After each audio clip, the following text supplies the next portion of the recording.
Billionaire CEO, thought it was a normal routine flight, but shocked when he sees his ex-wife with twins walking. 5 years. That is how long it had been since Julian Hayes had seen the woman who had once been his entire world. 5 years since she had vanished without explanation, leaving behind nothing but a note that said she needed space and a silence so complete it had nearly destroyed him.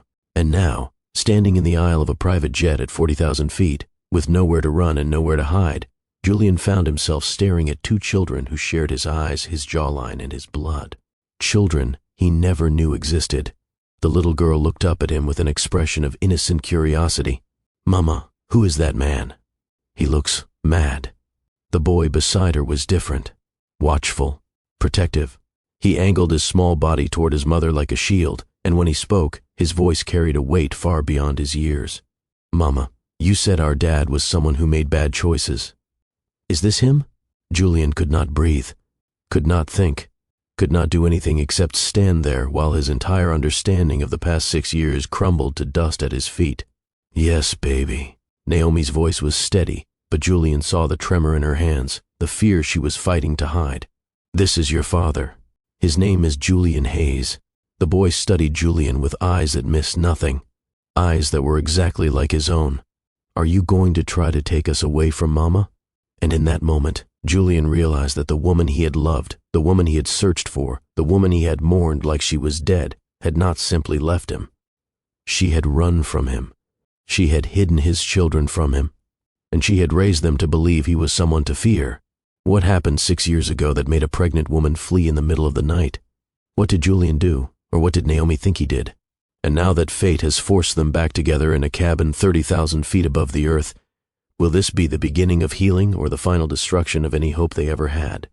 This is a story about secrets and second chances, about the lies we tell ourselves to survive and the truths that eventually demand to be heard, about a billionaire who had everything except the family he did not know he had lost, and a woman who built an empire while carrying the weight of a secret that was never meant to be kept forever. Stay with me through every twist, every revelation, every moment of heartbreak and hope, because what you think you know right now is about to be turned completely upside down. The private terminal at Hartsfield-Jackson Atlanta International Airport hummed with the quiet efficiency that only extreme wealth could provide.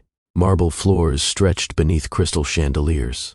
Floor-to-ceiling windows separated this world from the chaos of commercial travel, where ordinary people waited in ordinary lines and worried about ordinary things like baggage fees and delayed departures. Julian Hayes was not ordinary. He had not been ordinary for a very long time. He stood near the window, his Breguet watch catching the late afternoon light as he scrolled through quarterly projections on his tablet. The numbers were good. They were always good. Hayes Global Investments had grown to a $4.7 billion empire under his leadership, the kind of success that graced magazine covers and inspired case studies at Harvard Business School. At 38 years old, Julian had achieved more than most men dreamed of in a lifetime, and he was exhausted in the way that successful men learn to ignore. 3 cities in 4 days, a hostile takeover averted in Miami, a partnership dissolved in Dallas, an acquisition finalized in Houston. His body moved through the motions of power, but somewhere deep inside, in a place he rarely allowed himself to examine, Julian felt hollow, empty, like a man who had won every battle but forgotten why he was fighting. The flight attendant approached with the careful deference of someone accustomed to serving people who could purchase her entire annual salary with loose change from their pockets. "Mr. Hayes, your jet is ready for boarding. However, we have a slight situation." Julian did not look up from his tablet. "Define situation. There has been a mechanical issue with your aircraft. We have arranged for you to share the charter with another party traveling to Chicago, a Miss Naomi Wright and her children. I apologize for the inconvenience." The name hit him like a physical blow. Julian's hand froze over the screen. His heart, which had been beating with the steady rhythm of a man in complete control, suddenly stuttered and stumbled like a teenager's.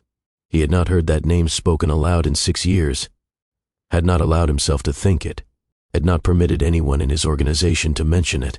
Naomi Wright, his ex-wife, the woman who had walked away without warning, without explanation, without giving him the chance to fix whatever had shattered between them. "That will not be necessary." Julian's voice carried an edge he could not quite control. "I will wait for another aircraft.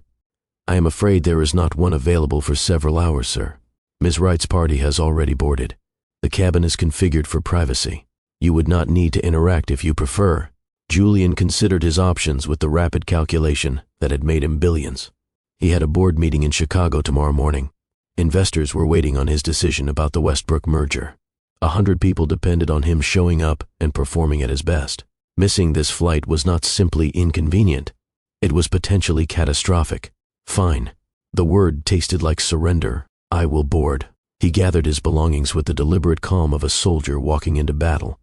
He told himself this was nothing, that Naomi was ancient history, that whatever he had felt for her had died years ago, buried beneath the weight of work and willpower and the simple passage of time.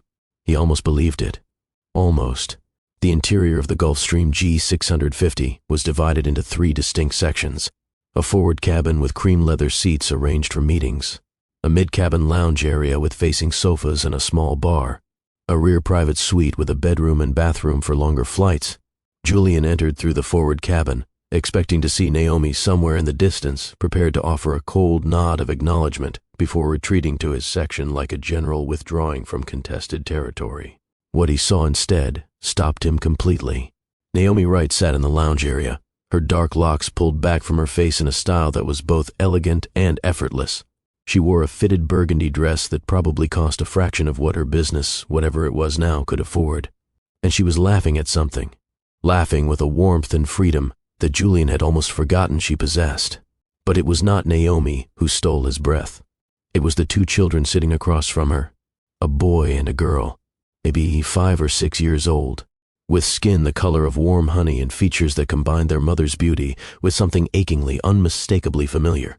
The boy had Julian's jawline, his serious, watchful eyes, the slight furrow between his brows that appeared when he was concentrating on something important. The girl had Julian's smile, the real one, not the corporate version he wore in boardrooms and press conferences, but the genuine article, the one that curved slightly higher on the left side. They were his. The realization crashed over him like a wave he had not seen coming, dragging him under before he could prepare, filling his lungs with salt water when he had expected air. These children, these perfect, complete human beings he had never known existed. They were his. Naomi looked up and saw him standing there, frozen in the aisle like a man who had forgotten how to move. Her laugh died immediately, replaced by an expression Julian could not quite read. Something between defiance and fear, with a layer of exhaustion underneath that suggested she had imagined this moment many times before and dreaded it every single time. Julian. Her voice carried the same honey warmth he had loved 6 years ago, but now it was edged with steel, reinforced with years of practice at being strong when strength was the only option. I did not realize we would be sharing the flight. Neither did I. His voice came out steadier than he felt. Who are they? The children had turned to look at him now, curiosity bright in their young faces. The girl was studying him with the open interest that children offer strangers unguarded and unafraid. The boy was different, more cautious, protective instincts already visible in the way he positioned his small body between Julian and his mother.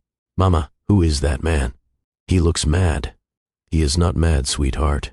Naomi placed a gentle hand on her daughter's shoulder, though her eyes never left Julian's face. He is just surprised to see us. Julian took another step into the cabin, his legs moving of their own accord, while his mind raced to catch up with reality. I asked you a question. Who are they? Naomi met his gaze without flinching. Whatever fear he had glimpsed in her expression was gone now, replaced by the fierce determination that had always been both her greatest strength and his greatest challenge. She had never backed down from anything. Not when they were building their life together. Not when everything fell apart. They are exactly who you think they are. Her voice was calm, almost gentle, as if she were delivering news she had rehearsed 1,000 times. Their names are Maya and Miles. They are 5 years old. And yes, Julian, they are yours. The next few minutes happened in fragments, disconnected pieces of experience that Julian would later struggle to arrange in proper order. The flight attendant closing the cabin door with a soft click that sounded like a prison gate sealing shut. The captain's voice announcing their departure, professionally cheerful, completely unaware of the earthquake happening in the main cabin. Julian's legs finally giving out, depositing him in a seat across from Naomi and the children because standing had become physically impossible. The twins watching him with expressions that combined curiosity and confusion, clearly sensing that something significant was happening but not understanding exactly what or why. 5 years. Julian finally managed to speak, and his voice sounded foreign to his own ears. Rough, scraped raw by shock. 5 years, Naomi. You had my children. You raised them. And you never told me. I had many reasons for the choices I made. Reasons? The word came out sharper than he intended, sharp enough to make both children flinch. Julian forced himself to lower his voice, to remember that whatever he was feeling, whatever rage and grief and confusion were battling for control inside his chest, these were children. Innocent children who did not deserve to witness their parents at war. You owed me the truth. I owed you nothing. Naomi's voice was equally quiet, but it carried an edge that cut deep enough to draw blood. Not after what you did. What I did. Julian leaned forward, his hands gripping his knees to keep them from shaking. You are the one who disappeared. You left a note that said nothing except that you needed space, and then you vanished for 6 years. I looked for you, Naomi. I hired investigators. I called everyone we knew. I went to your mother's house. I reached out to every friend you ever mentioned. And you hid from me like I was some kind of monster. You were some kind of monster. Naomi's words landed like stones. Simple, heavy, final. You just did not know it yet. Before Julian could respond, before he could demand to know what she meant, the boy spoke up. The one called Miles. His voice carried a weight that no 5-year-old should possess. Mama, who is he really? Miles was not looking at his mother. He was looking directly at Julian, studying him with an intensity that was unsettling in its focus. You said our dad was someone who made bad choices. Is this him? The question hung in the air like an accusation, because that was exactly what it was. Naomi had told these children about him. She had not erased him from their story, but the story she had told, the father she had described, was not a hero, was not someone to admire or miss, was someone who made bad choices, someone to be wary of. Julian watched Naomi struggle with the answer, watched her choose her words with the care of someone defusing a bomb, knowing that one wrong step could destroy everything. Yes, baby. She reached out to smooth her son's hair, a gesture of comfort for both of them. This is your father. His name is Julian Hayes. You have seen his picture. In the magazine? The girl spoke now. Maya. Her eyes going wide with recognition. The one in your office drawer? Naomi's face flushed slightly. A crack in her armor that Julian filed away for later examination. Yes, that one. Julian absorbed this information. The magazine she had kept. The drawer she had hidden it in.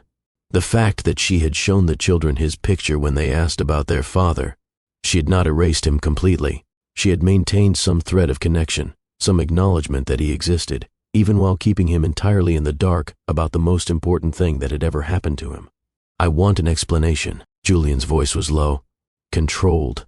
The voice he used in negotiations when the stakes were highest and emotion was the enemy. Not here, not in front of them. But before this flight lands in Chicago, I want to understand why you stole 5 years of my children's lives from me. I stole nothing. Naomi's eyes flashed with the fire he remembered. The fire that had first attracted him. The fire that had made him believe she was different from everyone else. I protected them from someone who was not safe. I have never been unsafe. Julian protested, genuine confusion mixing with his anger. I never laid a hand on you. I never raised my voice. I never threatened you or controlled you or did any of the things that would justify what you have done. There are many kinds of danger, Julian. Naomi's voice was quiet now, almost sad. Violence is not the only one. The pilot's voice interrupted, asking them to fasten their seatbelts for takeoff. Maya and Miles complied automatically, their small hands clicking buckles with the practiced efficiency of children accustomed to private air travel. That surprised Julian. How did Naomi afford private jets? What had her life become in the years she had been hiding from him? A fragile silence descended as the aircraft taxied and lifted into the sky, everyone pretending at normalcy while tension crackled beneath the surface like electricity before a storm. The flight attendant offered drinks. Maya asked for apple juice. Miles asked for water. Naomi requested nothing. Julian found he could not speak at all. 20 minutes into the flight, once they had reached cruising altitude and the seatbelt sign had switched off, Naomi looked at the children with the careful assessment of a mother who knew her babies better than she knew herself. Maya, Miles, I need you to go back to the rear cabin for a little while. There are tablets back there with your favorite shows. Your father and I need to have an adult conversation. Maya, is it going to be a fight conversation? Those are boring. No fighting. Naomi promised, though her eyes told a different story. Just talking. I will come get you when we are finished. The children exchanged a glance. The kind of silent communication that only siblings share. Some wordless agreement passing between them before Miles nodded once. Okay, but if you start yelling, we are coming back out. He said this directly to Julian, a warning that would have been amusing if it were not so clearly serious. Fair enough, Julian found himself saying. The twins gathered their backpacks and headed toward the rear cabin with the reluctance of children who knew they were being excluded from something important. When the privacy partition finally closed behind them, Julian and Naomi were alone for the first time in 6 years. The silence stretched between them, heavy, loaded, full of all the things that had never been said. Talk. Julian finally broke it. Everything. From the beginning, Naomi took a breath that seemed to require physical effort, like she was gathering strength for a marathon she had always known she would eventually have to run. The night before I left, she began slowly. I overheard your conversation with your father. Julian's blood went cold. He remembered that night with sudden, nauseating clarity. Gerald Hayes, his father, visiting their townhouse in Buckhead. The conversation that had happened in the living room after Naomi had gone to bed. Or so Julian had thought. I came downstairs for water. Naomi continued. You did not hear me on the stairs. Neither did Gerald. But I heard everything. Every single word. The memory surfaced now, dragged from the depths where Julian had buried it years ago. His father's voice, cold and commanding. His own exhaustion after a brutal week of negotiations. The pressure Gerald had been applying for months, relentless and unforgiving. I heard your father explaining that you needed to handle me. Naomi's voice cracked slightly on the word handle, the first sign of the hurt that still lived beneath her composure. That I was becoming too independent, too successful, too much of a distraction from the Hayes legacy. That our marriage was a mistake that needed to be corrected before I got ideas about my worth. Julian closed his eyes, remembering his father's exact words, remembering his own exhaustion, his desperation to end the conversation, his willingness to say whatever was necessary to make Gerald leave. I heard you agree with him. The crack in Naomi's voice widened, threatening to become a chasm. I heard you say you would manage me, that you had already talked to my business partners about reducing my stake in our joint ventures, that you were working with your lawyers on a postnuptial agreement that would limit my claims if things went south. The words were true. Julian had said all of those things, every single one. But the context, the reason, the meaning behind them was something Naomi had never known because she had never asked. She had simply run. I was 3 weeks pregnant. The tears Naomi had been fighting finally escaped, sliding down her cheeks in silent tracks. I had been planning to tell you that weekend. I had bought a little onesie with your college logo on it. I had rehearsed the way I would say it.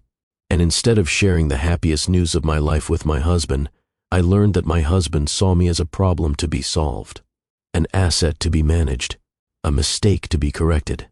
Naomi. Julian's voice was rough with emotion he could not control. You did not give me a chance to explain. What was there to explain? Naomi's tears had stopped now, replaced by the anger she had been carrying for half a decade. You sat in our living room, in the home we built together, and you discussed how to control your wife like I was a stock portfolio that was not performing well, not a person, not your partner, not someone you had promised to love and cherish and respect. I never meant any of it. The words sounded inadequate even as Julian spoke them. I was tired. I was beaten down by months of my father's pressure. I said whatever I thought would make him leave. I had no intention of following through on any of it. How was I supposed to know that? The question was raw, bleeding. 6 years old, but still fresh enough to wound. You agreed. I heard you agree. I heard my husband tell his father that he would manage me, control me, diminish me. And I was pregnant, Julian. Pregnant and terrified, and suddenly very aware that I had married into a family that saw women as assets rather than people. So you ran. So I protected myself, and my children. Your father would have seen those babies as Hayes heirs, vessels for the family legacy. He would have tried to mold them, control them, shape them into the kind of cold, calculating machines that the Hayes family produces generation after generation. My father is dead. The words fell between them like a stone into still water, ripples spreading outward in all directions. What? Naomi looked genuinely shocked. Gerald died 2 years ago. Julian watched her absorb this information, watched the calculations happening behind her eyes. Heart attack. He was alone in his office. No one found him until the next morning. I did not know. I am sorry. Do not be. It was a release. For both of us. Julian paused, gathering the next words carefully. I watched him die bitter and alone, Naomi.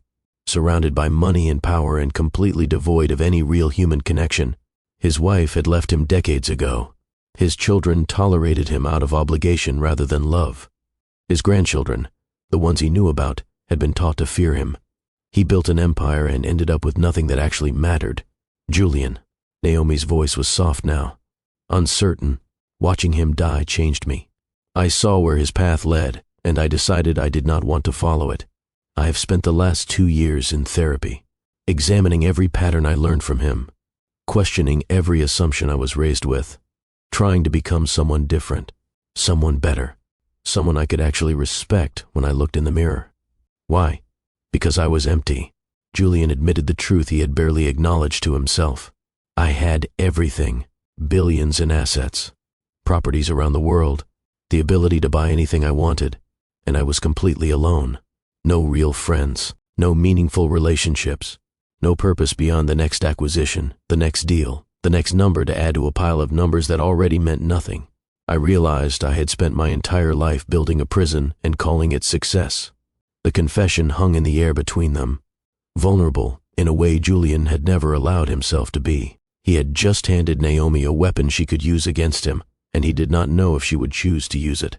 Why did you never remarry? Naomi asked quietly. Move on. Find someone else, because everyone else was not you. The words came out before Julian could stop them. Simple, honest, devastating. I tried. I went on dates. I even had a few relationships that lasted a month or two. But I could not stop comparing every woman to your memory. And they all fell short. Every single one. Naomi was silent for a long moment, processing, weighing, deciding something Julian could not see. I kept that magazine in my drawer. She finally said, the one with your profile.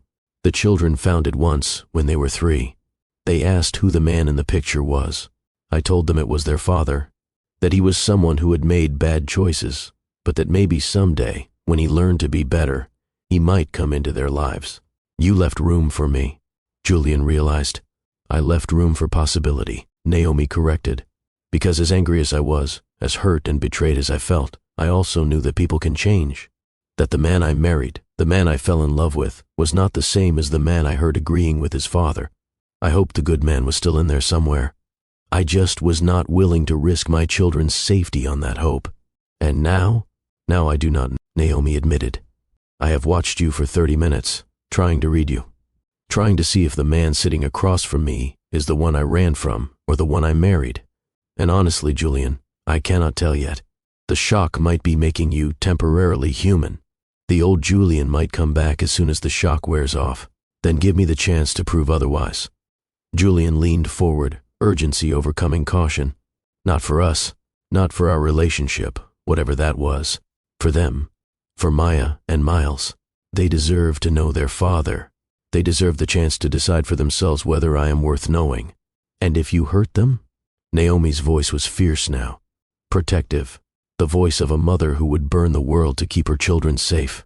If you promise them the moon and then get too busy to show up, if you start building a relationship and then decide fatherhood is inconvenient, if you break their hearts the way you broke mine, what then? Then you were right to hide them, and I will walk away forever. The words were a promise, a contract, the most important deal Julian had ever made. The privacy partition slid open, and Maya's face appeared in the gap. Her expression suggested she had been listening despite her mother's instructions. Are you done talking about sad things? I am hungry. We are done for now. Naomi managed a smile that looked almost genuine. Come on out. We can have a snack. The twins emerged from the rear cabin with the barely contained energy of children who had been still for too long. Maya immediately climbed onto the seat next to Naomi, tucking herself under her mother's arm like a baby bird seeking warmth. Miles took a seat apart from everyone, maintaining his observational distance. "Can I ask him a question?" Maya pointed at Julian without any of the hesitation that adults would call polite. "You may ask," Naomi replied. "Whether he answers is up to him." Maya turned her bright eyes on Julian. "Do you like pancakes?" The question was so unexpected, so perfectly absurdly childlike, that Julian felt a laugh escape before he could stop it. The first genuine laugh he had experienced in months, maybe years. "I do like pancakes," he answered seriously, recognizing that this was clearly an important matter. "Chocolate chip pancakes were my favorite when I was your age." "That is a good answer." Maya nodded approvingly. "Mama makes the best pancakes. Even Miles thinks so, and Miles does not like anything." "I like plenty of things." Miles objected from his seat. "I just have standards." The statement, delivered with the gravity of a judge pronouncing sentence, made Julian smile again. This boy, his boy, was so clearly brilliant, so obviously observant and careful and precise. Julian could see himself in Miles in a way that was both thrilling and terrifying. All of his best qualities. Hopefully none of his worst. "What kind of standards?" Julian asked, genuinely curious. Miles studied him for a moment, clearly deciding whether this question deserved an answer.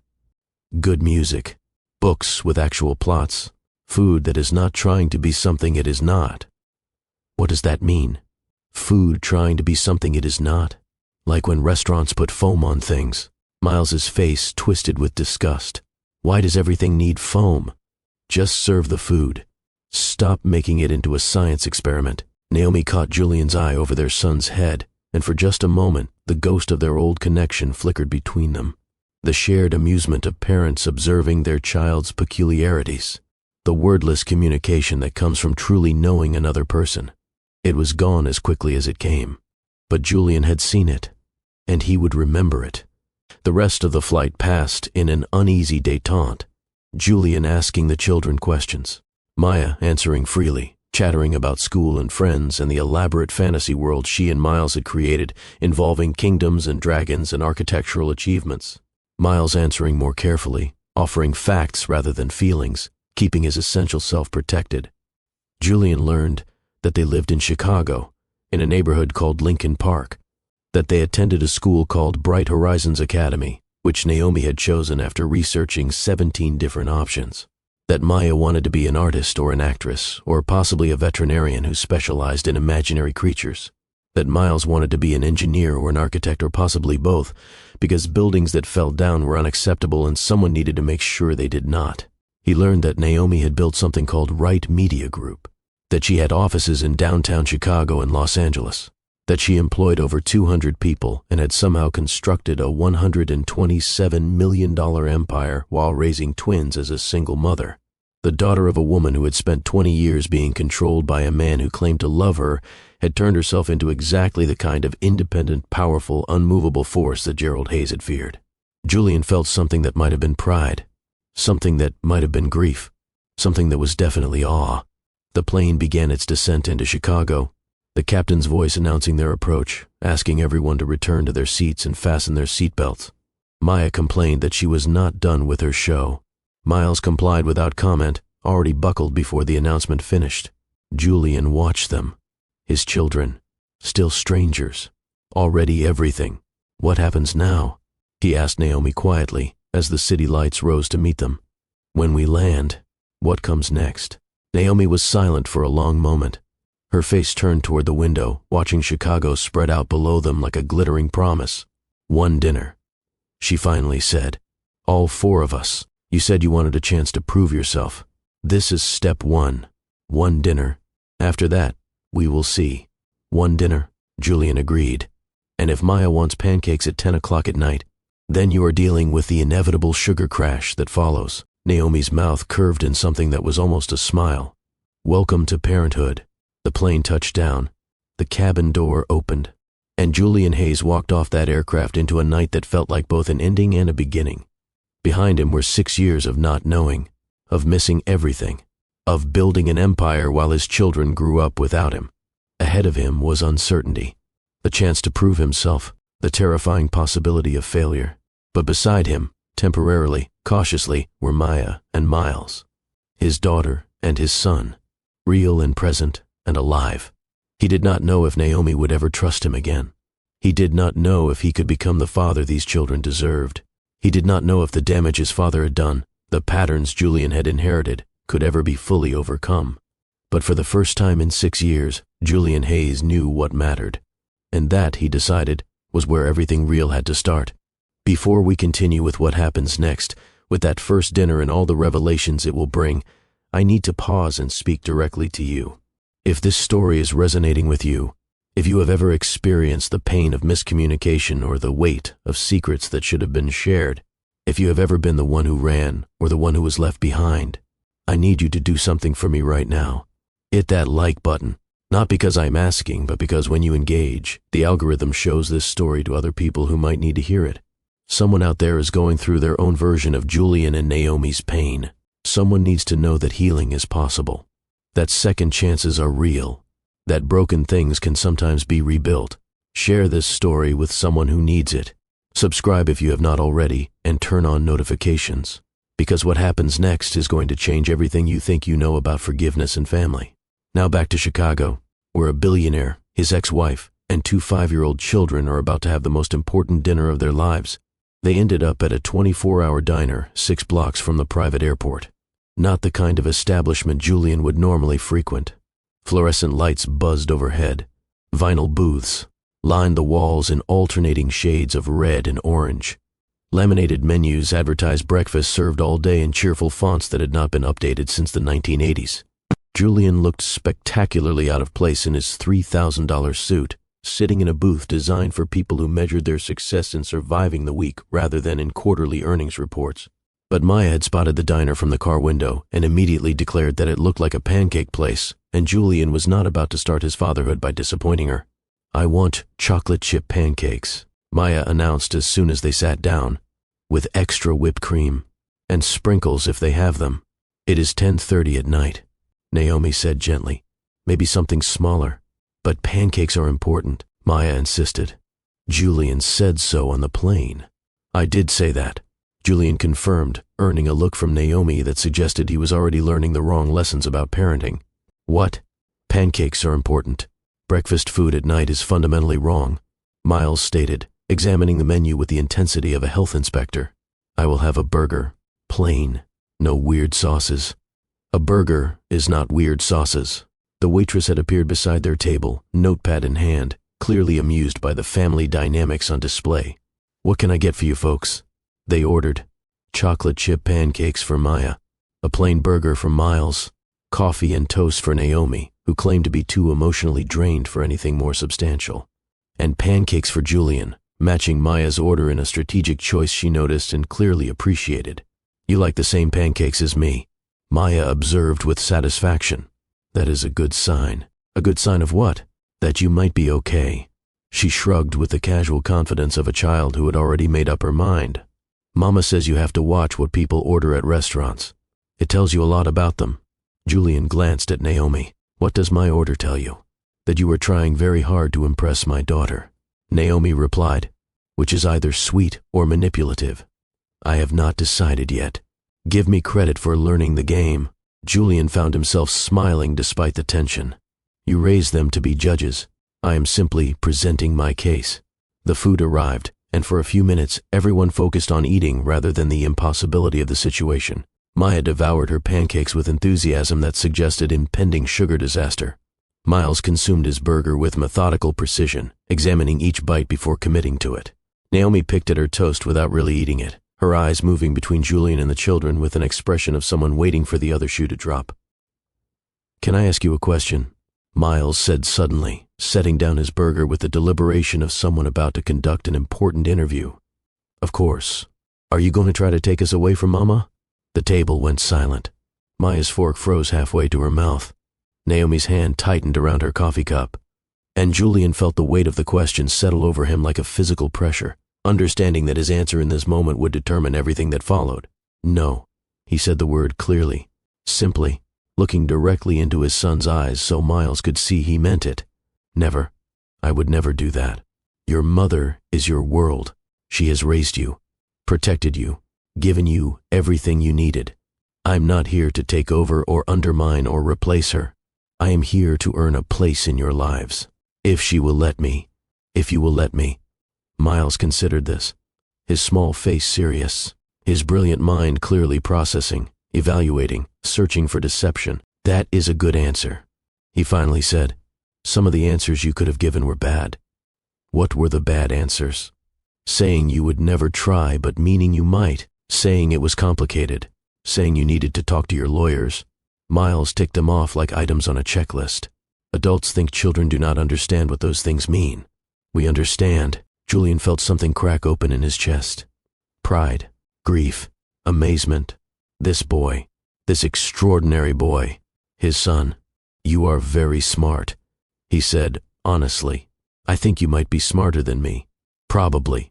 Miles agreed without false modesty. But that is okay. Being smart is not everything. Mama says consistency matters more than intelligence. And you have not been consistent yet. You have only been here for a few hours. Then I will have to work on that. We will see. The assessment was delivered with the finality of a judge's ruling. And then Miles picked up his burger again, apparently satisfied that he had established the terms of engagement. Maya, who had been watching this exchange with barely concealed impatience, decided it was her turn. Do you have any pets? No, Julian admitted.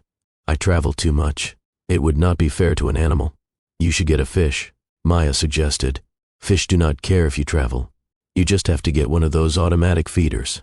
That is actually not a bad idea. I know. Maya grinned. I am full of good ideas. Tell him about the Dragon Kingdom, Miles. Miles sighed with the weariness of a sibling who had explained this many times. Maya and I have an imaginary kingdom. She is the Dragon Queen. I am the royal architect. We have been developing the lore for 3 years. 3 years is a long time, Julian said, genuinely interested. What kind of architecture? Sustainable architecture. Miles perked up slightly, clearly pleased by a question about his specialty. The kingdom is built into cliffsides to minimize environmental impact. All the dragon caves have natural ventilation systems. And the castle uses geothermal heating because dragons are cold-blooded, which most people get wrong. Do they? Julian was fascinated. Everyone thinks dragons breathe fire because they are hot inside. But actually, if you think about it, they would need external heat sources. That is why they hoard gold. Gold retains heat very efficiently. I never thought about it that way. Most people do not think about things properly. Miles shrugged. That is why the world has problems. Naomi caught Julian's eye again, and this time the flicker of shared amusement lasted longer. This was their son. This brilliant, peculiar, wonderful boy who thought about geothermal heating and dragon biology with equal seriousness. Julian had missed 5 years of this. 5 years of watching these personalities develop, these minds grow, these small humans become themselves. The grief hit him suddenly and hard. Not anger anymore, not blame. Just pure, hollow grief for all the moments he would never get back. What do you do for work? Maya asked, pulling Julian back from the edge of darkness. Mama says you are very important. I run an investment company. Julian tried to explain in terms a 5-year-old might understand. People give me money, and I try to make it grow, like planting a money tree. Something like that. Except instead of a tree, I invest in businesses. Companies that make things or provide services. If those companies do well, the money grows. If they do badly, the money shrinks. That sounds stressful, Maya observed. It is, Julian admitted. Very stressful. Then why do you do it? The question, delivered with complete innocence, hit Julian harder than any accusation Naomi had made. Why did he do it? Because he was good at it? Because his father had expected it? Because he had never known how to want anything else? I used to think it was because I was good at it, he said honestly. But lately, I have been wondering if I should find something that makes me happy instead of just something I am good at. Those should be the same thing, Maya stated with the absolute conviction of someone who had not yet learned otherwise. If you are good at something and it does not make you happy, maybe you are just good at the wrong thing. Julian stared at his daughter. 5 years old, already wiser than most adults he knew. You might be right about that. I am usually right. Maya agreed. Just ask Mama. She is. Naomi confirmed. Annoyingly often. The dinner stretched into late-night territory. Maya's predicted sugar crash arrived around 11:30, turning her bright energy into drooping exhaustion. Miles maintained his composure longer, but eventually, even his precise observations started to blur with tiredness. "We should go," Naomi said, and Julian realized she was right, but desperately did not want the evening to end. "Can I help get them to the car?" he asked. "Carry Maya if she is too tired to walk?" Naomi hesitated. Julian could see her weighing risks against rewards, calculating trust against history. Finally, she nodded. "Okay." Julian paid the check over Naomi's objections, then moved around the table to where Maya was slumped against the booth, eyes closed, chocolate smeared on her cheek. "Hey, sweetheart," he said softly. "Can I carry you to the car?" Maya opened her eyes enough to look at him. Assessing, deciding. "Okay." She raised her arms. "But you have to be careful. I am a dragon queen, and you have to carry me like a dragon queen." "How does one carry a dragon queen?" Very respectfully, Julian laughed softly and lifted her into his arms. She weighed almost nothing. This small, perfect person, his daughter. She nestled against his shoulder with a trust that undid something in his chest, some knot of tension he had not known he was carrying. The walk to the car was short. The Chicago night air was cold, but not bitter. Miles walked beside Naomi, maintaining his independence. Maya fell fully asleep against Julian's shoulder, her breath warm against his neck. He did not want to let her go. But eventually they reached Naomi's car, a sensible SUV that spoke to her priorities, and Julian carefully transferred Maya into her car seat. She stirred briefly. "Bye, Julian," she mumbled without opening her eyes. "Goodbye, Maya," he whispered. Miles shook his hand formally before climbing into the car. "It was acceptable meeting you." "Acceptable is a start," Julian replied. "I will work toward good." Miles almost smiled. Almost. And then Naomi was closing the back door, turning to face Julian in the parking lot, the two of them alone for what felt like the first time since they had actually been alone on the plane. "Thank you," Julian said, "for letting me have this, for not shutting the door completely. Do not thank me yet." Naomi's voice carried its familiar warning. This was one dinner. Step one. There are many more steps, and any one of them could be the one where you fail. I will not fail them. You might believe that, but belief and action are different things. I have watched men promise the moon and deliver nothing. I have watched my mother believe the same promises for 20 years. I will not let that happen to Maya and Miles. "Then tell me what I need to do," Julian said. "Supervised visits, phone calls, whatever schedule you think is appropriate. I will follow your lead. You know them. You know what they need. I am just trying to catch up." Naomi studied him for a long moment, the streetlight casting shadows across her face. Julian could not read her expression, did not know if she was softening or hardening, or simply trying to decide which. "One visit a month," she finally said. "Supervised. I will be present the entire time. Phone calls once a week if the children are comfortable with it. No expensive gifts. No trying to buy their affection. If you want them to love you, you will have to earn it the same way you would have earned it if you had been there from the beginning. With time, with consistency, with showing up." "Agreed. And if you disappear, if you get too busy, if this becomes inconvenient and you decide fatherhood is not for you, you will walk away cleanly. No custody battles, no lawyers, no dragging the children through court. You will simply be gone, and I will explain it to them the best I can. I will not disappear. Time will tell." She got into her car then, leaving Julian standing in the parking lot of a 24-hour diner in Chicago, watching the taillights fade into the night. He did not know what would happen next, did not know if Naomi would ever fully trust him, did not know if Maya and Miles would ever call him Dad instead of Julian, did not know if he could become the father they deserved. But he knew what he was going to do in the morning. Clear his schedule, call his executive team, begin restructuring his life around something other than quarterly earnings and hostile takeovers. His children existed. They were real and alive and living in Chicago. And Julian Hayes, for the first time in his adult life, had found something worth more than money. Now he just had to prove it. This is the end of part 1. In part 2, We will see whether Julian can keep his promises, whether Naomi's walls can begin to crack, whether Maya and Miles will accept a father who is 5 years late but finally showed up. Let me know in the comments what you think should happen next. Do you believe Julian can change? Should Naomi give him a real chance?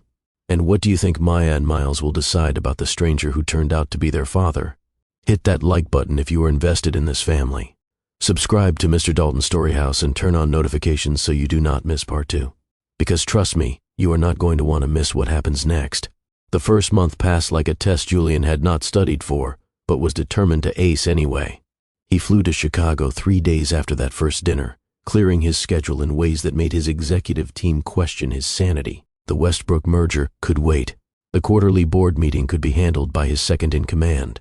For the first time in his professional life, Julian Hayes prioritized something other than profit. The first supervised visit took place at a park near Naomi's home in Lincoln Park, a sprawling green space with a playground that looked like it had been designed by someone who actually understood children.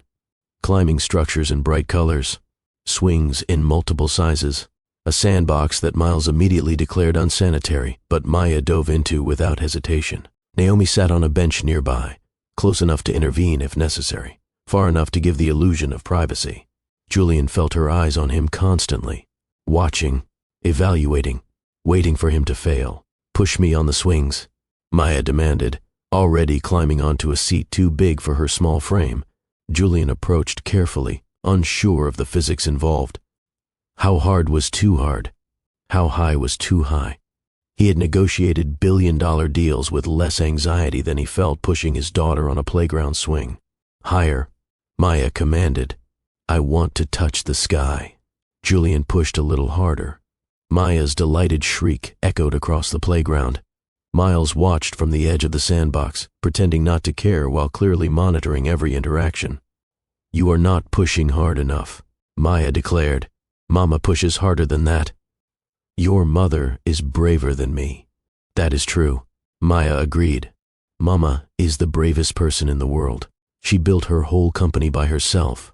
"Did you know that?" "I did not know the details," Julian admitted, giving another push. "Tell me about it." And Maya did. In the rambling, tangential way of 5-year-olds, she explained how Mama had started with just a laptop and an idea. How she had worked nights while Maya and Miles slept.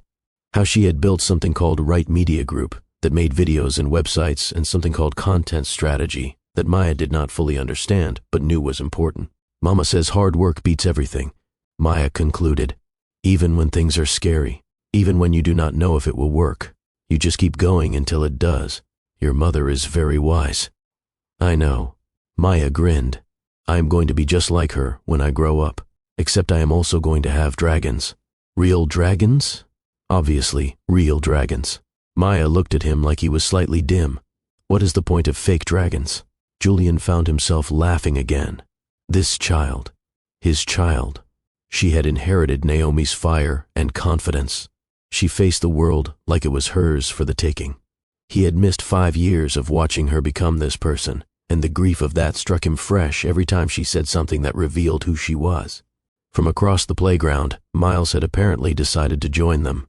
He approached with the careful deliberation of a diplomat entering negotiations. "The sand in that sandbox is not proper sand," he announced. "It has been contaminated with organic matter, probably from birds." "That sounds concerning," Julian said seriously. "It is concerning." Miles nodded, pleased to be taken seriously. "Parks should have better hygiene protocols. What would you recommend?" "Regular sand replacement, UV sanitization, perhaps a covered structure to prevent aerial contamination." "Aerial contamination from birds?" "Birds are disease vectors," Miles stated. "This is scientifically documented." Julian looked at Naomi, who was watching this exchange with an expression that combined amusement and resignation. She shrugged slightly, as if to say, "Yes, he is always like this." "You know a lot about disease vectors," Julian observed. "I know a lot about many things," Miles replied without arrogance. "Just statement of fact. Mama says knowledge is the most valuable thing you can possess. It cannot be taken from you. Your mother is right about that too. She is usually right." Miles studied Julian with his unsettlingly perceptive gaze. "Are you planning to come back? After today?" Yes, Julian answered immediately. I am planning to come back as often as your mother allows. Why? Because you and Maya are my children, and I have already missed too much. I do not want to miss any more.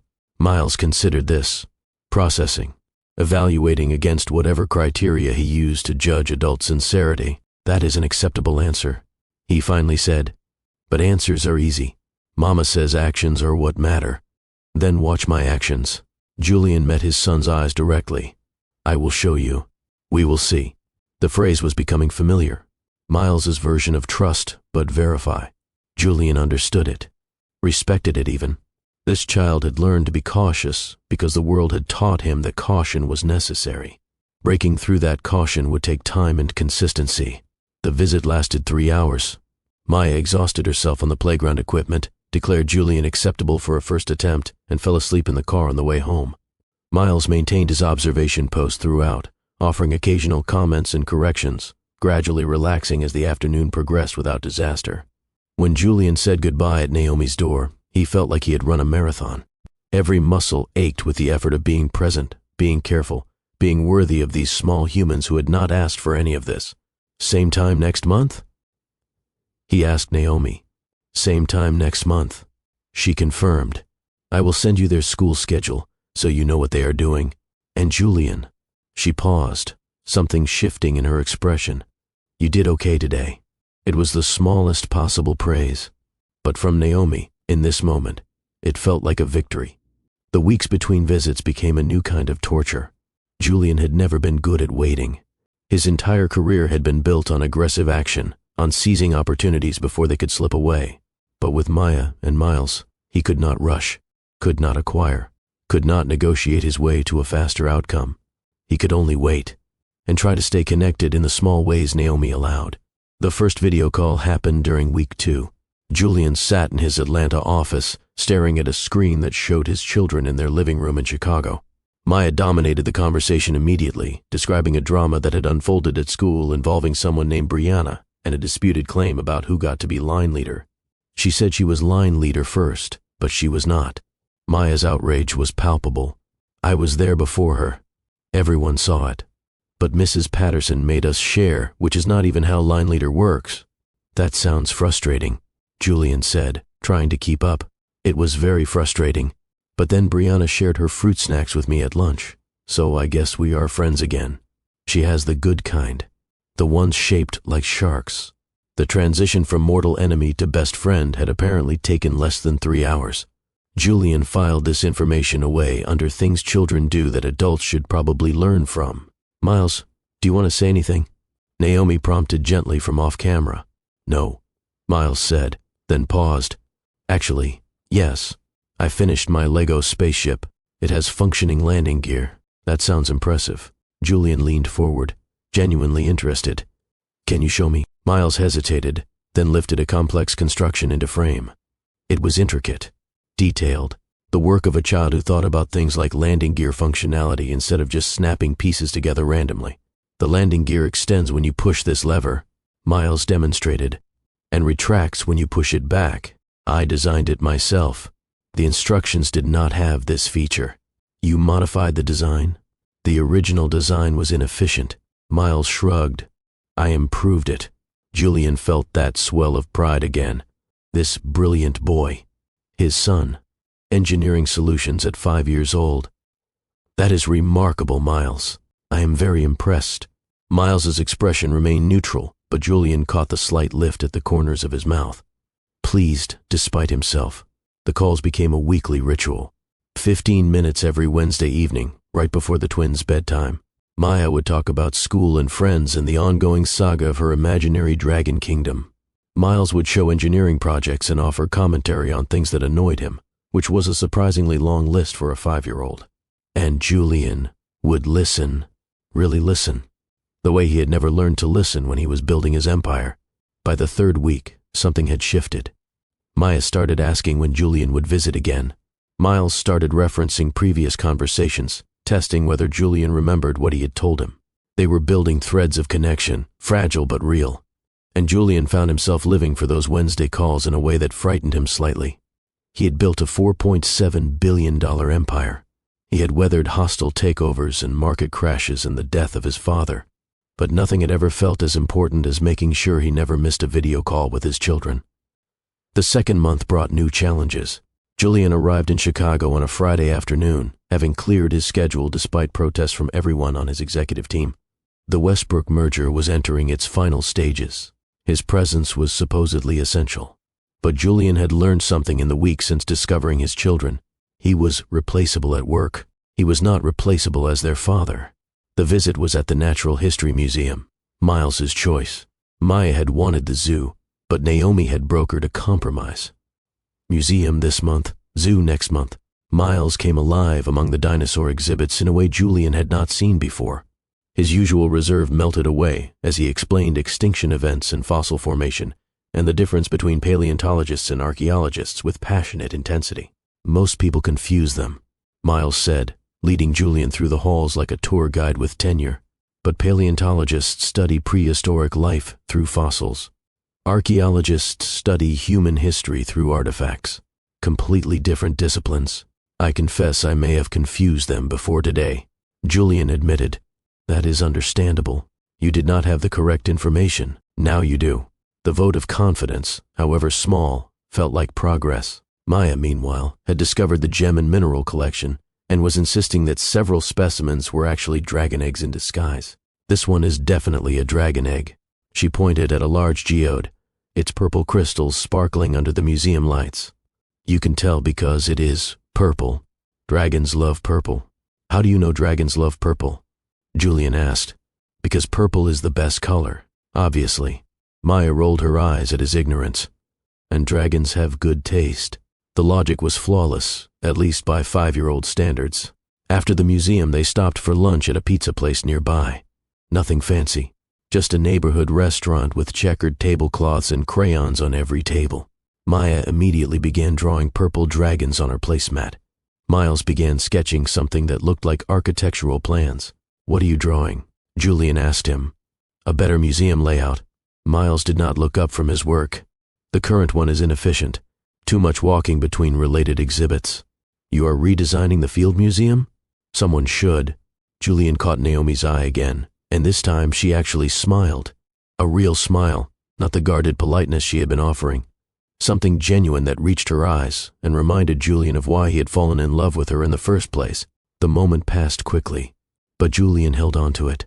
That evening, after the twins had been delivered home and put to bed, Julian sat alone in his hotel room, reviewing the day's moments like precious footage he was afraid of losing. Maya's declaration that his pizza ordering had been acceptable. Miles's grudging admission that Julian asked better questions than most adults. The small ways they had started to let him in. His phone buzzed with a message from Naomi. They asked about you at bedtime. Maya wanted to know if you were coming back soon. Miles wanted to know if you could visit the zoo next time to see the engineering on the ape habitats. Julian typed back immediately. Tell them, yes, to both. I will be there. A pause. 3 dots appearing and disappearing as Naomi typed and deleted and typed again. You are doing better than I expected. She finally sent. I want you to know that. It was not forgiveness. It was not trust. But it was acknowledgement. And from Naomi, that meant something. By the 3rd month, Julian had established a rhythm. 2 visits per month now, Naomi having reluctantly expanded the schedule after observing his consistency. Video calls, twice a week, separate text thread with each child, since Naomi had given them supervised access to her phone for that purpose. Maya's texts were chaotic strings of emojis and incomplete sentences. Julian, look at this dragon I drew, followed by a blurry photo that required significant interpretation. Miles's texts were formal and precise. I have completed the museum redesign. Attached, please find the revised floor plan. The attachment was a photograph of a hand-drawn schematic that demonstrated genuine spatial thinking ability. Julian responded to every message, praised every drawing, asked follow-up questions about every project. He was building a relationship brick by brick, and he refused to let a single opportunity pass unused. But the 3rd month also brought the first crisis. Julian was supposed to fly to Chicago on a Friday. The twins were expecting him. They had plans to visit the Lincoln Park Zoo to examine the ape habitat engineering that Miles had been researching for weeks. Maya had been preparing questions about whether the zoo had any purple animals, which she insisted must exist somewhere. And then the Westbrook situation exploded. A competing bidder had emerged. Someone was trying to poach the deal Julian had spent 6 months cultivating. His board was in chaos. His phone would not stop ringing. Everyone insisted he was the only one who could handle this, that his presence was essential, that millions of dollars were at stake. The old Julian would not have hesitated. Business came first. Always. Deals did not wait for personal obligations. That was how empires were built. But the old Julian had not known he had children. Julian sat in his office at 2 a.m, staring at 2 impossible choices. The conference call that would save the Westbrook deal. The flight that would get him to Chicago in time for the zoo. He thought about Maya's excitement when she talked about purple animals. He thought about Miles's careful research into ape habitat engineering. He thought about Naomi's slowly softening expression and how easily it could harden again if he failed to show up. He thought about his father, Gerald Hayes, who had always chosen the deal, who had missed birthdays and graduations and weddings because business was more important, who had died alone in an office surrounded by money and devoid of love. Julian picked up his phone and called his second in command. "I need you to handle Westbrook," he said without preamble. "Sir, the board expects you to." "The board will survive," Julian interrupted. "I have a commitment I cannot break. You have my authorization to negotiate within the parameters we discussed. If they need a signature, use the power of attorney we established last quarter." "Mr. Hayes, this deal is worth—" "I know what it is worth." Julian's voice was firm. "And I am telling you it is not worth what I would lose by breaking my word to my children." Silence on the other end of the line. Then, quietly, "Yes, sir. I will handle it." Julian hung up, booked his flight, and tried to catch a few hours of sleep before heading to the airport. He arrived in Chicago exhausted, rumpled, carrying the weight of a decision that might cost him millions of dollars. But when Maya spotted him in the zoo parking lot and ran toward him screaming, "Julian, Julian, you came," the weight lifted like it had never existed. "I promised," he said, catching her in his arms. "I will always keep my promises. You look tired," Miles observed, approaching at his more measured pace. "Did something happen?" "Work was complicated," Julian admitted, because he had learned that children respected honesty more than protection from truth. "I had to choose between a business meeting and coming here. Which did you choose?" Miles's question was a test. Julian recognized it now. Everything with Miles was a test. "I am here, am I not?" Miles considered this, then nodded once. That was the correct choice. High praise from his son. The zoo visit was chaotic and wonderful. Maya did not find any purple animals, but declared that the flamingos were close enough. Miles examined the ape habitats with the intensity of an engineering consultant and delivered a detailed critique that Julian suspected was more sophisticated than anything the zoo's actual consultants had produced. And through it all, Julian was present. Really present, not checking his phone, not worrying about the deal happening without him in Atlanta, just being here, in this moment, with these children who were slowly, cautiously learning to trust him. That evening, Naomi invited him to dinner at her house for the first time. It was a modest home by the standards of someone who ran a $100 million media company. A brownstone in Lincoln Park, beautifully maintained but not ostentatious. The kind of home that said, "I have money, but it does not define me." The twins gave Julian a tour with the enthusiasm of real estate agents who personally love the property.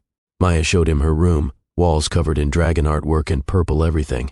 Miles showed him his room, walls covered in blueprints and Lego structures of increasing complexity. "This is where we do homework," Maya explained in the kitchen.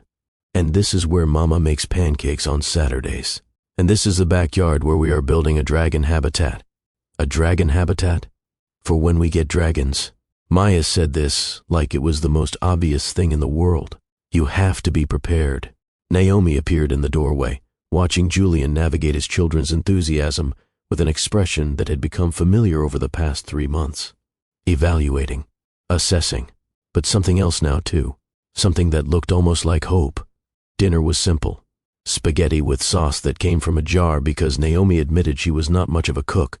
Garlic bread that the twins had helped make, which meant there was garlic unevenly distributed and fingerprints in the butter. Nothing like the meals Julian was accustomed to in his world of private chefs and 5-star restaurants. It was the best meal he had eaten in years. After dinner, the twins begged for a movie. They settled on something animated that Julian had never heard of, but apparently required frequent pausing so Maya could explain the complicated backstory of each character. Miles offered technical critiques of the animation quality. Julian sat on the couch between his children, overwhelmed by the normalcy of it all. This is what family feels like, he thought. This is what I missed. This is what I almost lost forever. By 9 o'clock, both twins were fading. Naomi announced bedtime, and Julian expected to be dismissed. Instead, she looked at him with an expression he could not quite read. Do you want to help put them to bed? It was an invitation into a ritual he had never been part of.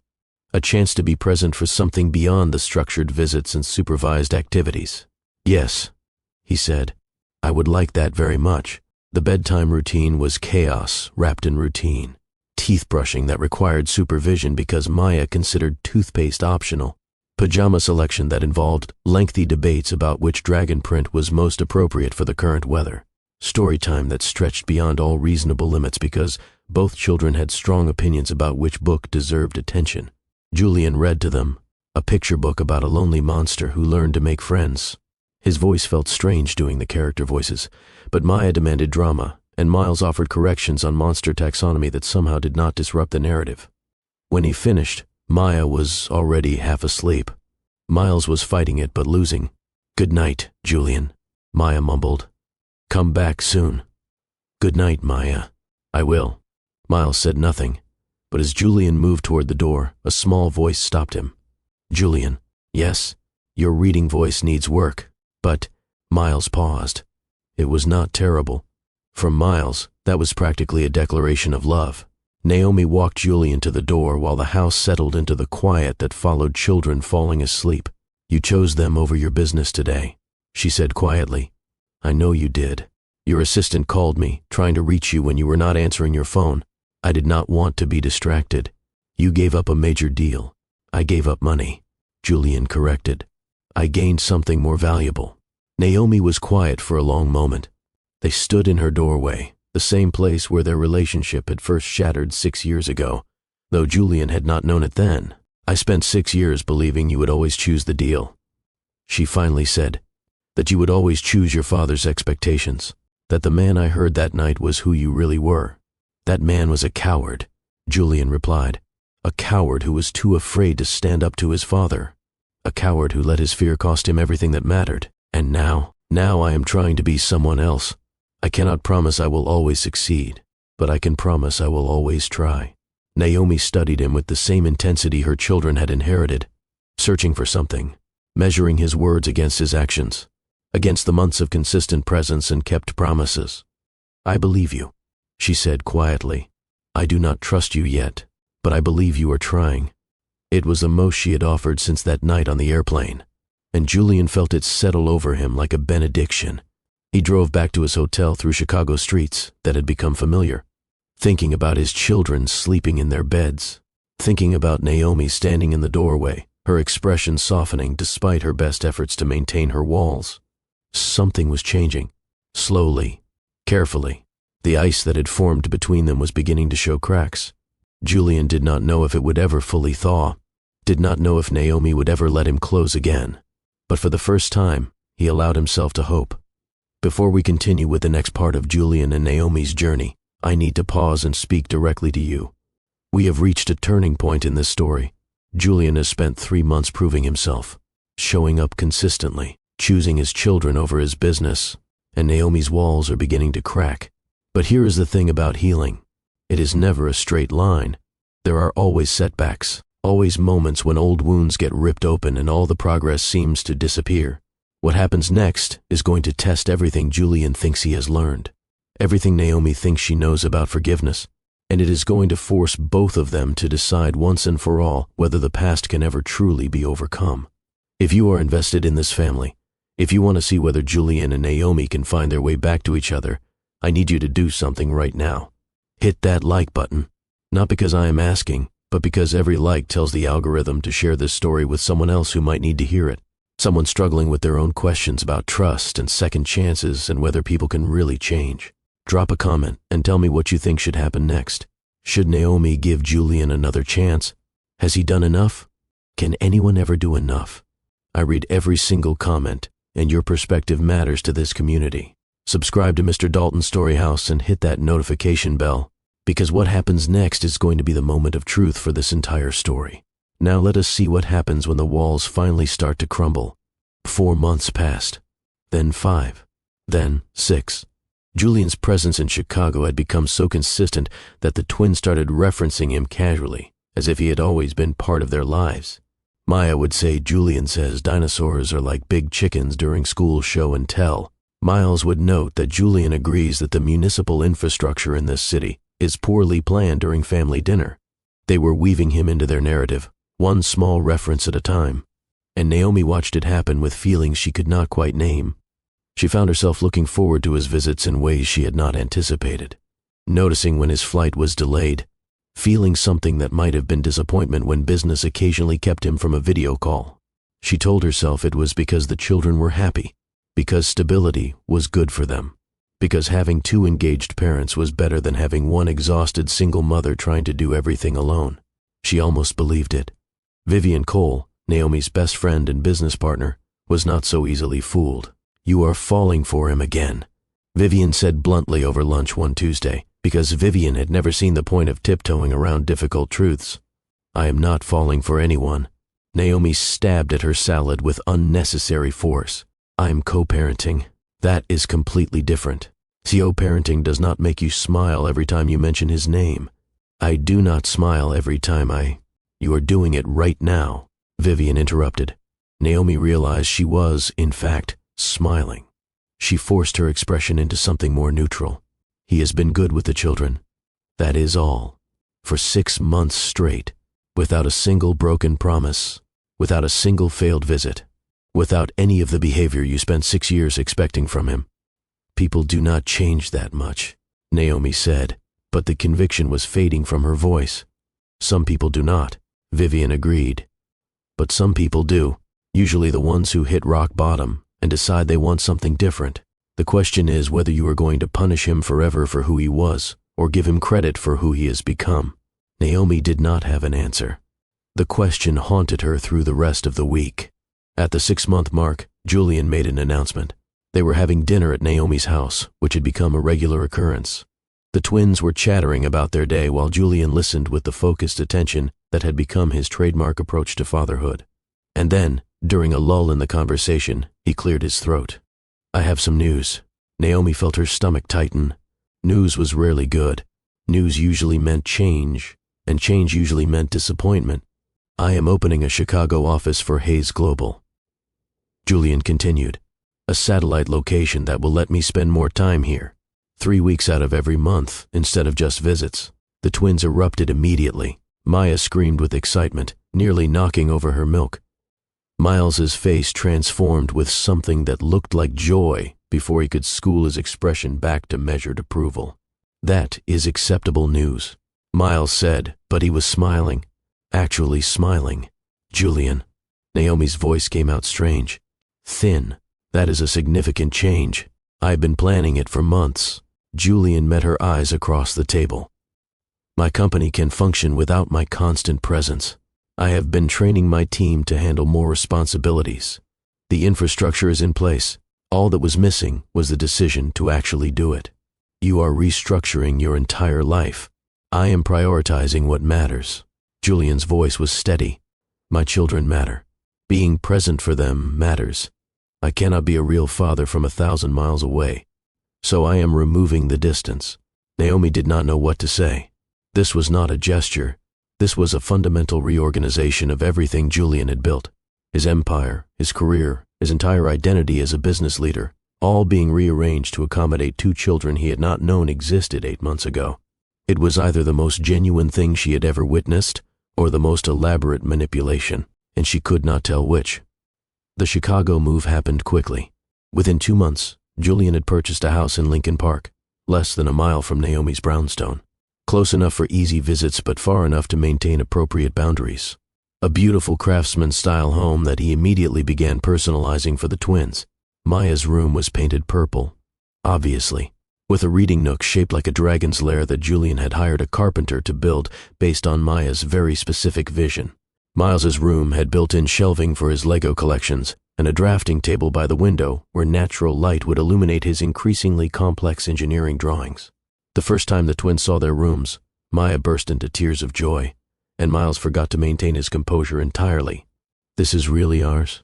Maya asked, running her hands along the purple walls. "We can come here whenever we want?" "Whenever your mother allows," Julian confirmed. "This is your home too now. Both of you." The sleepovers began tentatively. One night at first, with Naomi texting every few hours to check on them. Then 2 nights. Then entire weekends where Julian learned the chaos of managing 2 5-year-olds without backup. He learned that Maya required exactly 4 stories before bed, not 3, not 5. He learned that Miles needed the hallway light left on and the door cracked at precisely the right angle. He learned that breakfast negotiations could take longer than corporate mergers, and that sibling arguments could escalate from calm discussion to screaming faster than any hostile takeover. He made mistakes. He burned pancakes. He accidentally washed Maya's favorite dragon shirt with something red and turned it pink, which he declared was actually better because pink dragons are for advanced dragon enthusiasts. He forgot about Miles's sensitivity to certain textures and served something that triggered a meltdown that took 45 minutes to resolve. But he learned. He adapted. He showed up anyway. And the twins responded, not with the instant acceptance that movie children offer, but with the gradual, grudging trust that real children develop when adults prove themselves worthy. Maya started calling him Dad during month 8, casually, without announcement, in the middle of a sentence about something else entirely. "Dad, can you pass the syrup?" Like it was nothing, like it was everything. Julian managed not to cry until she was not looking. Miles took longer. He held on to Julian like a fortress protecting something precious. But one evening, during a discussion about structural engineering principles, Miles looked up at Julian with an expression of pure connection. "I am glad you are here," he said simply, then went back to his drawing like he had not just handed Julian the greatest gift of his life. 8 months after that flight, everything was going well. The twins were thriving. Naomi was softening. Julian was building the family he had not known he was missing.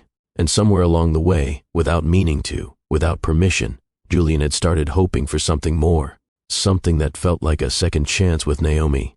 He did not push it, did not bring it up, did not want to risk the careful trust they had been building by asking for too much too soon. But he noticed the way Naomi's eyes lingered on him sometimes, the way her laugh came easier when he was around, the way she touched his arm when making a point, casual and comfortable, like their history was not a minefield they were both trying not to step on. And then the crisis came. It was a Thursday. Julian was working from his Chicago office, reviewing quarterly reports that needed attention. His assistant informed him that he had a visitor, a woman named Sabrina Coleman, who said she was an old colleague. Julian knew who Sabrina was. They had dated briefly, 2 years after Naomi left. Nothing serious. A few months of companionship with someone who understood his world and expected nothing more than he was willing to give. It had ended amicably when they both realized they were using each other as placeholders rather than building anything real. "Sabrina," Julian stood as she entered his office. "This is unexpected. I am in Chicago for a conference." She smiled with the easy confidence of a woman who knew she was beautiful. "Thought I would look up old friends. You disappeared from the New York scene. People are talking. People always talk." Julian gestured for her to sit. "What brings you to my door specifically?" "Curiosity." Sabrina settled into a chair across from his desk. "You gave up your CEO position. You moved to Chicago." The Julian Hayes I knew would never have done either of those things. I wanted to see the transformation with my own eyes. They talked for an hour. Old colleagues catching up. Nothing inappropriate. Nothing that would have raised concerns if anyone had been watching. But someone was watching. Naomi had come to bring Julian lunch. A spontaneous gesture that she had been planning to pretend was purely practical. "We had extra food and the children wanted to see you." But when she arrived at his office building and saw him through the window, sitting across from a beautiful woman, laughing at something she said, Naomi's carefully constructed walls slammed back into place. She did not announce herself, did not interrupt, did not give Julian the chance to explain. She simply left.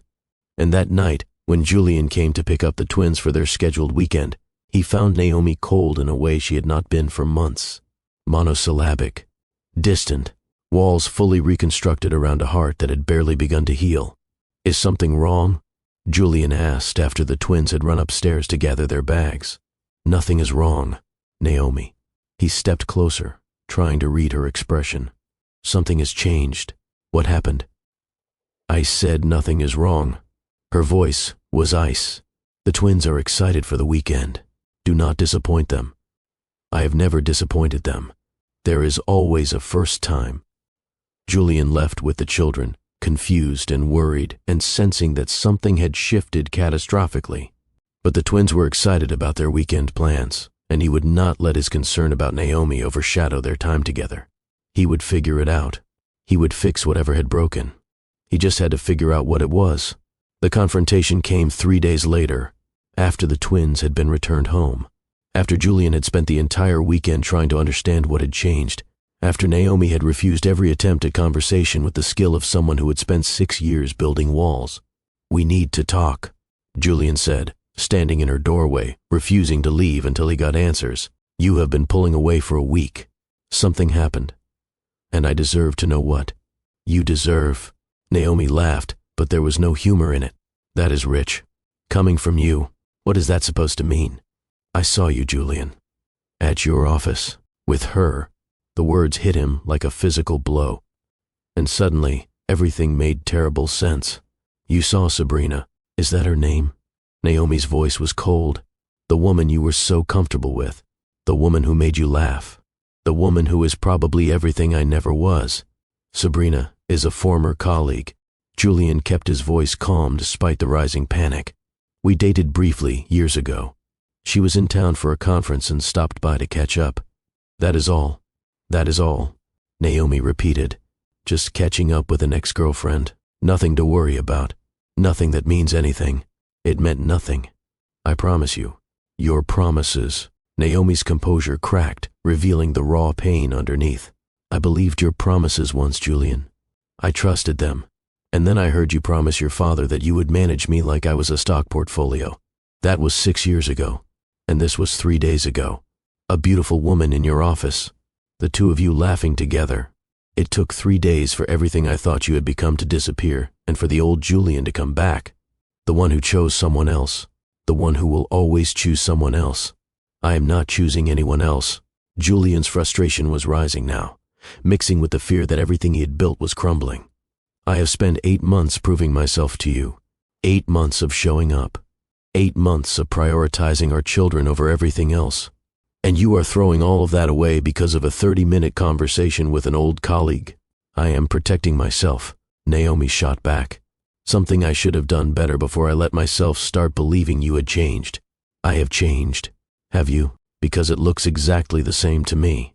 The pattern, repeating. Another woman. Another betrayal waiting to happen. There is no betrayal. There is nothing happening with Sabrina or anyone else. I ended things with her years ago because she was not you. Every woman I have tried to be with since you left has not been you. I have been alone for 6 years because no one else measures up to the memory of what we had." The confession hung in the air between them, raw, unplanned, revealing more than Julian had intended to share. Naomi's expression wavered, the anger mixing with something else, something that looked like it might be hope struggling against years of conditioning. "I want to believe you," she whispered, "but I am so tired of being hurt." "Then stop looking for proof that I'm going to hurt you." Julian stepped closer, risking everything on honesty. "Stop waiting for me to fail so you can say you knew it all along. I am not the man you heard that night, Naomi. I am not my father. I am someone who made terrible mistakes and has spent years trying to become better. Let me be better. Let me prove it.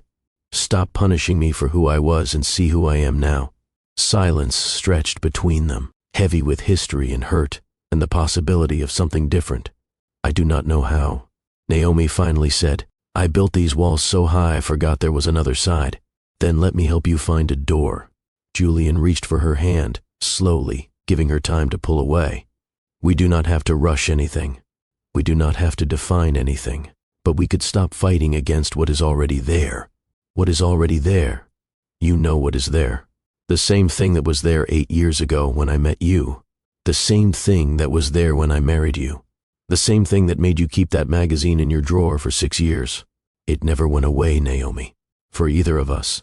Her hand trembled in his, but she did not pull away. I am scared. I am scared too, Julian admitted. But I am more scared of losing you again than I am of anything else. They stood there in her doorway. The same doorway where he had said goodbye so many times over the past 8 months. The same doorway where everything had changed. I cannot promise to stop being afraid, Naomi said quietly. I cannot promise the walls will come down overnight. There will be moments when I doubt everything, when old wounds get triggered, when I wonder if this is all just an elaborate performance. I will be there for every one of those moments, Julian replied, for as long as it takes. And then, for the first time in 8 years, Naomi chose to trust him. She stepped forward, closing the distance between them, her head resting against his chest, his arms wrapping around her like they had never learned to let go. It was not a reconciliation, not yet. It was a beginning. The first tentative step towards something neither of them had dared to hope for. The twins found them like that, coming downstairs because they had heard voices and wanted to investigate. Are you hugging? Maya asked with obvious delight. Does this mean we are going to be a real family? It means we are trying to figure out what that looks like, Naomi replied, pulling back but not entirely letting go. I think it looks like this. Miles said simply, people being together. That seems like family to me. 3 months later, Julian walked away from Hayes Global entirely. Not retirement, not delegation, complete departure. He announced to his board that he would be transitioning to a chairman emeritus role with no operational responsibilities. The company he had built would continue without him. His legacy was secure, but his priorities had changed. The news made headlines. Financial publications speculated about health issues or hidden scandals. Former colleagues reached out with concerned messages. The business world could not understand why a man at the peak of his power would walk away. Julian did not care what the business world understood. He cared about the woman who was slowly learning to trust him again. The children who had started calling him dad without hesitation. The family he was building one day at a time. The proposal happened 6 months later, not at a fancy restaurant, not with a planned speech or professional photographers or any of the grand gestures Julian could have easily arranged. It happened in the backyard of his Lincoln Park home, during a Saturday afternoon, while Maya created chalk drawings on the patio and Miles worked on a model bridge that was supposed to demonstrate load distribution principles. It happened with a simple question. Naomi, will you marry me? Again? She looked at the ring, looked at their children, who had stopped what they were doing because they somehow sensed that something important was happening, looked at the man who had spent almost 2 years proving that people could change. Yes, she said. Again. Maya screamed so loudly the neighbors probably called the police. Miles tried to maintain his composure, but failed spectacularly, hugging Julian with an intensity that said everything his words usually guarded. And Julian Hayes, former Billionaire CEO, current father and soon-to-be husband for the second time, held his family and knew that this was what success actually looked like. The wedding was small, family and close friends only. Maya served as flower girl, scattering purple petals with dramatic flair. Miles served as ring bearer, approaching the task with the seriousness of an engineer entrusted with critical components. Naomi's mother cried happy tears. The ghost of Gerald Hayes was notably absent, not mourned by anyone. And when Julian kissed his wife at the altar, sealing a promise he intended to keep for the rest of his life, he finally understood what his father had never learned. Success was not what you built. It was who you built it with.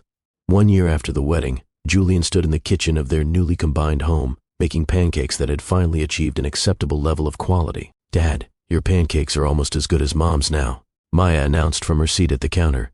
Almost as high praise from her, Naomi observed, sipping her coffee. I have been practicing. Julian flipped a pancake with the confidence of someone who had made approximately 400 attempts before achieving consistency. YouTube tutorials, lots of failed attempts, some mild kitchen disasters. The fire was not mild, Miles noted without looking up from his book. The fire department came. That was one time. It was memorable. Julian served the pancakes, perfectly golden, chocolate chips distributed evenly because he had learned that uneven distribution caused complaints that could last through the entire meal. He sat down with his family, his daughter already chattering about her plans for the day, his son offering commentary between bites, his wife, watching him with an expression that still made his heart skip. "Not bad," Naomi said, and he knew she was not just talking about the pancakes. "I am getting better." "Yes," she smiled. "You are." Outside, Chicago was waking up to a Sunday morning. Inside, a family that almost never was sat around a breakfast table, making plans and sharing jokes and doing the ordinary work of loving each other. It was not a perfect story. Real stories never are. Julian still struggled with his old patterns sometimes. Naomi still built walls when she was scared. The children still tested boundaries and made mistakes and required more patience than any business ever had. But they were doing it together, choosing each other every day, proving that second chances were real if both people were willing to do the work. And that made all the difference. This is not just a story about a billionaire who discovered he had children. This is a story about what happens when we face the worst parts of ourselves and choose to become better. About what we find on the other side of broken trust and rebuilt hope. About the families we create when we are brave enough to try again. Julian Hayes walked onto that airplane expecting a routine flight. He walked off it into the most important chapter of his life. And if you take nothing else from this story, take this. It is never too late to become who you should have been. It is never too late to show up for the people who matter. It is never too late to choose differently. The only question is whether you are brave enough to start. If this story moved you, if it made you believe in second chances, if it reminded you that broken things can become beautiful, I need you to do something right now. Hit that like button. That single action tells me this story mattered to you, and it tells the algorithm to share it with other people who need to hear it. Drop a comment and tell me what part of Julian and Naomi's journey hit you the hardest. Tell me about your own experience with forgiveness, with rebuilding trust, with choosing to believe someone could change. This community is built on shared stories, and yours matters. Share this video with someone who needs it, someone going through their own journey of rebuilding, someone wondering if people can really change, someone who needs to know that broken things can become whole again. And if you have not already, subscribe to Mr. Dalton's Story House and hit that notification bell. We tell stories here about love and loss, redemption and second chances, the messy, beautiful, complicated business of being human. If that resonates with you, you are exactly where you belong. Thank you for taking this journey with me. Thank you for believing in this family. Thank you for being part of something that matters. Until next time, keep believing that the best stories are the ones where people choose to become better.